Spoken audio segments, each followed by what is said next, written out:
Hey everyone, welcome back. Icon here. Thank you so much for checking out another episode of Esports Analysis. Today, a little bit different. So just a few days ago, Florida started scrimming quite a bit. All of their guys, FROSTY, they're all basically on Twitch streaming their scrims. So today we're hopping on board with FROSTY, the first time that we've seen something from his POV, and they're battling the Dallas Empire. So two teams that we don't really get to see all that often. In fact, if you're talking about Dallas, we really don't get to see them at all. They don't scrim anything.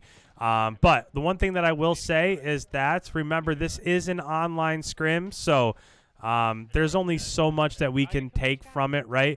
I will say that of the 5 hardpoint matches they played, Florida lost all of them, and I don't think that's really representative of their skill, right? I think they're a little bit better than that. I think that they showed that in Minnesota, so even though they might not have played the top talent that was there, they showed that over the course of the respawns that they played, they went 3-3. Over the course of the searches that they played, they went 2-2. So they kind of went 500 on the weekend. But essentially, they're a little bit better than what they're going to show you in this scrim, and they're a little bit better than what they showed you over those 5 hardpoints matches against Dallas. So if we're talking about strategy a little bit, you'll see that the biggest difference that is going to happen in this match is right now. So essentially, as they're going back to this second hard point, you can see that Dallas is in control, and Dallas has the spawns that you want to have. So if I go ahead and draw this real quick, top right above my camera up there, you can see that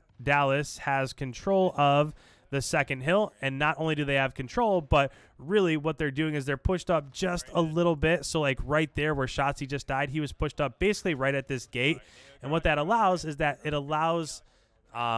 it doesn't allow Florida to get anywhere near that hard point. So you can see that it was like a 30-20 game as it was rotating to P2. And now that that's about over, you can see that Dallas got the vast majority of those points. And as we rotate back to P3, which is on the opposite side of the map, it's going to be already like a 60-point lead. So as we rotate here, if you're Florida from now on out, so Florida has the spawns that you want to have, but you want to keep these from the 3rd, the 4th, and the 5th hill. So if I'm drawing this in green on the left-hand side of the mini-map that I have right above my camera, then you can see that for hill 3, you want to have this spawn just so that it's a little bit easier to get into, and it allows you the opportunity to go top heaven, such as kind of what you're seeing from FROSTY right here. They can easily get into these mid-map cuts. They can also watch that right flank over through top L.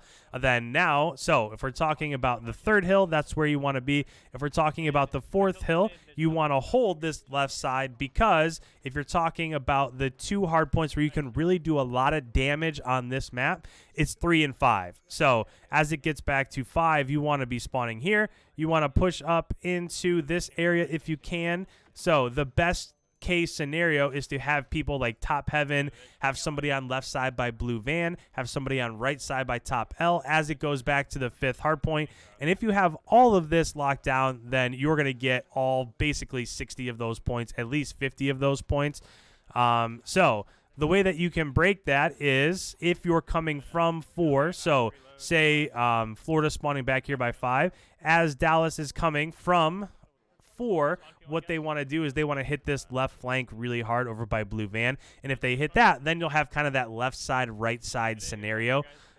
So as we're about halfway through, it does look like spawns have flipped. So if you're Florida, essentially you gave up that top L part of the map. So over there where you see Clayster killing FROSTY from at top yellow over there. And this is the exact opposite thing that you want to have happen. So essentially, as it's about to rotate with 10 seconds left to the 5th hard point to P5, they're going to be spawning on this side. So Dallas is going to be over here. And as Florida is rotating from the 4th hard point, you want to push this side as hard as you can. And what you just saw right there is Illy is just being a pest. And that's the way that you really get a ton of points on maps like this. Again, we're in the 5th hill. So if you can be successful pushing into green, pushing into top heaven, areas like this, if you're successful at getting kills before the enemy can even get on that side of the map, that's how you're really going to end up dominating your opponent, not only on this map, but on a lot of other ones also. In fact, Atlanta is kind of notorious for this, especially on that second hill. So on that second hill, which we'll get to in the next set of rotations here in about a minute and a half or so, but Atlanta is notorious for holding down that second hill and then pushing up right around mid-map area. And essentially what happens is it spawns the enemy team all the way out on the other side. So just to draw this real quick, and again, it's not going along with what we're seeing on screen. I just kind of want to talk about this strategy because it's what you just saw with that fifth one also. But Atlanta does a great job of, if they have control of the second hardpoint, of pushing up into areas like mid-map, pushing out into areas like green, and essentially what these do, so maybe top AC also, but essentially if they're getting kills at mid-map, you don't have any choice, you have no chance, absolutely zero chance of getting anywhere near that hardpoint. And that's how they kind of bury different teams on a map like this, is that they get map position, they get control of the hill, and then it's not just a battle for the hill in and around the hill. They're battling you at mid-map, and they're not even letting you close to the hill. So that's what you saw from that fifth hardpoint there, where Illy got that 3-piece in P4 right before or right as it was rotating to P5. So if we're looking at the score, it's now a 100-point lead. Since we don't really get to watch these teams very often, for the last, I don't know, for the next couple hills, especially as it's going back to P2 and it looks like they have spawns, I'm going to let you guys listen in just so you can hear a little bit of the team comms from Florida. So let's go ahead. Let's turn up this volume. Let's listen in a little bit, and let's see what exactly is going on from Florida's perspective. He pushed hill. I'm just holding the left.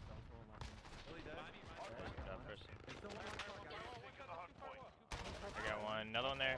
Yeah, on the wall. Shot two. Flashing it for you. I have the front long. White car. He could have got the fire. I don't. I think there's another one. Do you right. hear all these like breaks of silence? That's something that if you're a player or you're a coach for Florida, there's too much silence. It seems like somebody will say, I got shot on the left, and then 3 seconds of silence, and then there's somebody over at green, and then a couple more seconds of silence. Like, there should be constant communication. Now, you don't want to be saying things just to be saying things, but like right there, Frosty could have said, you know, one shot over towards left dumpster or just something. So it's kind of weird to hear this because after listening to Chicago for so long and hearing some of the team scrims from other organizations, this just seems real subdued. Like they're not even, of course they're in it, but it doesn't really even sound like they're in it very much.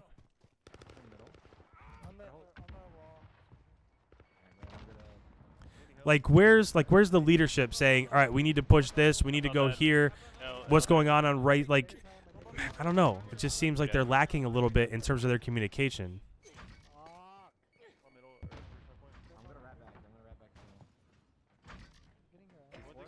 The only thing that we just heard there in the last 10 seconds is somebody saying that they're going to wrap back. Another one Scrim. Are we spawned here? Oh. Yeah, he did push through it. Illy already back P1, like towards You have that wall. Oh, he did. Yeah, Top L's open. I'm P1 right now. I killed one hill. I'm wrapping left. Mid. Nice, good up. We spawn P1, guys. Oh, we're spawning out. So I don't like this play by Frosty here. Mid. It's not really beneficial for your team as it's going to go from the 4th hardpoint to the 5th hardpoint to be standing right in P1. You do want to watch that side of the map, right? You don't want them to flank through that P1 area to get to back yellow, exactly where Pristini's at right there.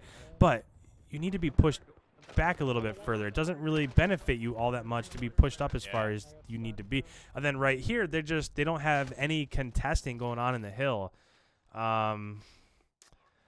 Wow, so that was, I don't know, that was a little interesting to watch. The communication wasn't where I expected it to be for a professional team. And then, honestly, their team strats, now, again, I'm not a coach for them. I don't know the ins and outs of what they're talking about, but it just seemed like everything was a little bit behind where other teams kind of are. Skies with 17, Havoc with 18, so they kind of got slayed out a little bit also. So if you're a Dallas fan, so Hugh could drop in 32 and Shotzi drop in 29. If those two can do that next weekend in London, this is a team to watch for. So Will they be able to do that? I don't know. We'll see. You'd have to think that it's coming eventually, right? Sooner or later, those two are going to step up and be the players that everybody knows that they can be, but they just haven't necessarily shown it yet. So a little bit interesting there. If you're a Dallas fan, getting a 5-0 in Hardpoints over Florida is a pretty encouraging sign, because Florida's one of those teams that went 3-3 over the course of the weekend at Minnesota. So nice job there from Dallas. Florida, some few things to work on, mainly communication, stuff like that. But if you're new around here, thank you guys so much for everything. If this is the first time you're watching one of my videos, make sure you hit that subscribe button. We're only a couple days away from London, so I'm going to be putting out all sorts of content as I do during every one of these event weekends. So thank you so much. Don't forget to hammer that like button before you head on your way, and I'll catch you guys in the next one. We'll see you.